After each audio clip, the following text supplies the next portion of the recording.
That's the beginning of this movement, getting this angle. As we do this, I'm going to use Wayne because he's closer to my side.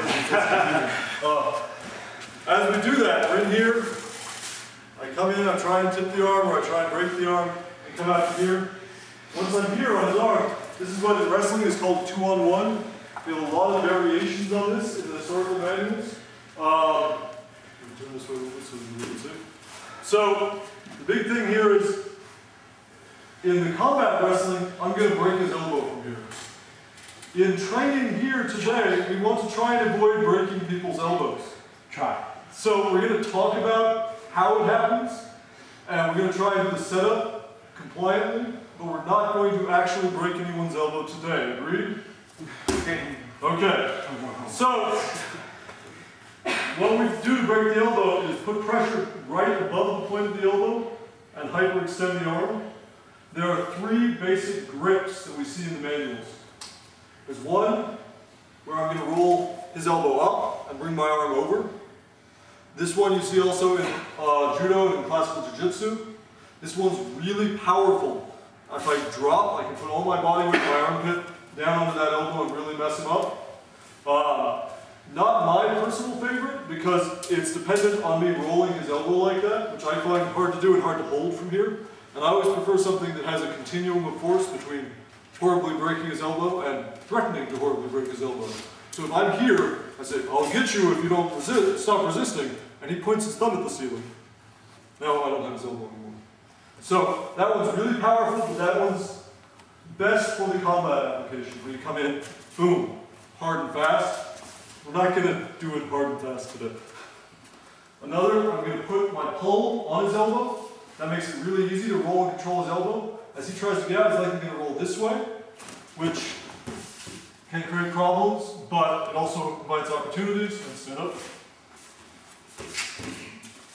If he tries to roll his arm out, I can move it into a shoulder lock. Once the arm bends, it's putting pressure on the shoulder, not the elbow. We'll still do horrible, horrible things to him. So again, I'm not going to take his hand and fling it up over his head right now. That would be not kind. But that's another option, is in here. Either the straight elbow or folding it into the shoulder lock.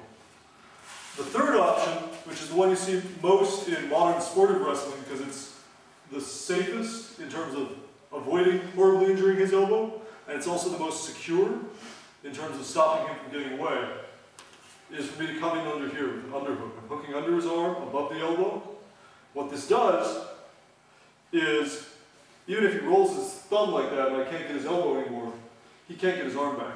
If I'm here and he's rolled his thumb, he can just touch his elbow to his hip, and I really don't have anything anymore. Versus here, my arm is between his elbow and his hip. If he tries to bring it in, I'm still attached to him. So this one I think is the safest for training purposes, and it's the most secure, but it's also possibly the hardest to do the break on. When I'm here, if my shoulder pressure is down by his elbow, it's going to threaten that break. If it's up by his shoulder, I can shrug my shoulder over him and bend it down this way. It's still threatening the elbow a little bit, but it's more useful for dragging him down onto his face. So we have a woman in our group who's much shorter than the rest of us. And for example, if she wrestles with our friend Tom, she automatically, as high as she can get, is right on his elbow, threatening to break his arm. So I want you guys to be aware of that positioning of your shoulder. Again, we're going to try this compliantly really quick, so we're just going to go here, I come here, I come through, and from here, I'm in this position, my hand's here, I can roll my hand over, come into this one, roll my hand over and come into this one, or I can keep my hand here and just slide it through. And if I slide it through, I can try sliding down the elbow, or I can try shrugging over the shoulder. Notice where my foot is. Later today, before lunch though, we're going to get into why it's a terrible idea for me to put my foot here. Right now, just know my foot is outside his foot.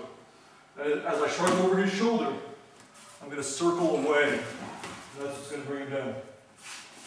With that, because we're working on pressuring the elbow,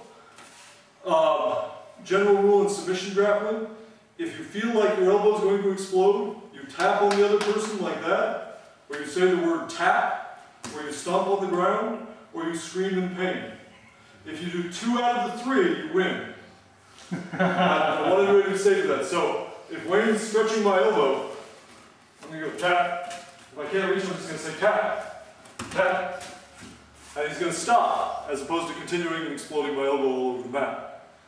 So, I want you guys to try those 3. Try them compliantly with your partner. They're not going to try and escape right now because it's possible to escape this. It's definitely very possible to escape this. I can come here and he can pull his arm loose and I miss the elbow, and that's great for him.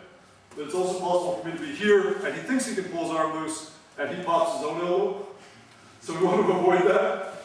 We want to get everybody to feel the range of motion of this technique before we, break people's arms off and hit them with them. So, grab your partner, try it nice and slow, work through all 3 variations, see what you think of the 3 variations, make up your own mind.